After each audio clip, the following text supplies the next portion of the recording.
آپ کو نمرود کے دربار میں پیش کر دیا گیا۔ نمرود نے کہا کہ آپ کس کو خدا مانتے ہیں؟ میں نے یہ سنا ہے کہ آپ میری خدائی کا انکار کرتے ہیں اور میرے علاوہ کسی اور خدا کی پوجا کا حکم دیتے ہیں۔ آپ نے فرمایا تو میرا خدا نہیں ہے، میرا خدا وہ ہے جو ان تمام چیزوں کو خلق کرنے والا ہے، جس نے تجھے بھی پیدا کیا، جس نے چاند کو پیدا کیا، جس نے سورج کو پیدا کیا، جس نے ستاروں کو پیدا کیا، وہ ہے میرا خدا۔ نمرود نے کہا کہ تیرے خدا کی شان کیا ہے؟ کہا میرا خدا وہ ہے جو زندگی دیتا ہے اور جو موت دیتا ہے۔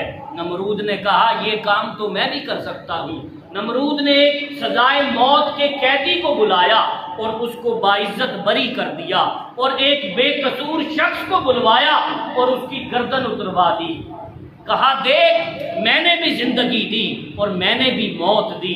حضرت ابراہیم سمجھ گئے کہ اس کو میں جس تبلیغ کی طرف لانا چاہ رہا ہوں اس کا دھیان اس طرف نہیں جا رہا۔ آپ نے فرمایا کہ میرے خدا کی ایک شان یہ بھی ہے کہ وہ مشرق سے سورج کو طلوع کرتا ہے اور مغرب میں غروب کرتا ہے۔ اگر تو خدا ہے تو سورج کو مغرب سے طلوع کر کے مشرق میں غروب کر کے دکھا۔ قرآن کہتا ہے کہ نمرود مبہوت ہو گیا، لاجواب ہو گیا، اور جب طاقت لاجواب ہوتی ہے تو پھر وہ دھمکی دیتی ہے۔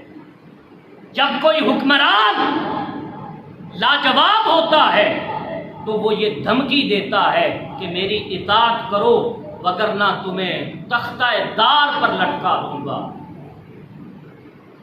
نمرود بھی لاجواب ہوا اور اس نے حضرت ابراہیم سے کہا ابراہیم میں تجھے آگ میں جلاؤں گا، اگر تو نے میری الوہیت کو قبول نہ کیا تو آگ میں جلاؤں گا، تجھے عبرت کا نشان بنا دوں گا۔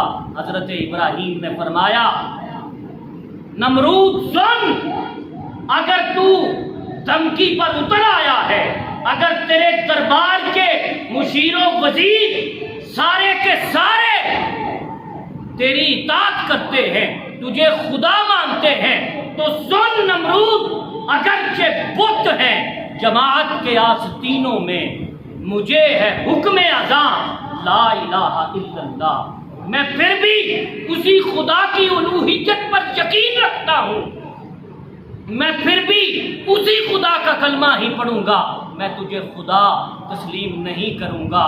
یہاں پر دوسرا امتحان ارادے کا امتحان تھا۔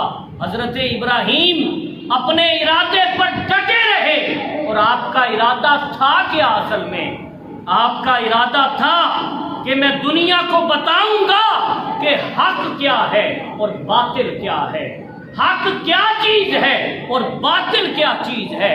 جب نمرود نے حضرت ابراہیم علیہ نبینا صلاۃ والسلام کو دھمکی دی اور آگ میں گروانے کا حکم دے دیا، آپ اپنے ارادے سے پیچھے نہیں ہٹے۔ آج کا مسلمان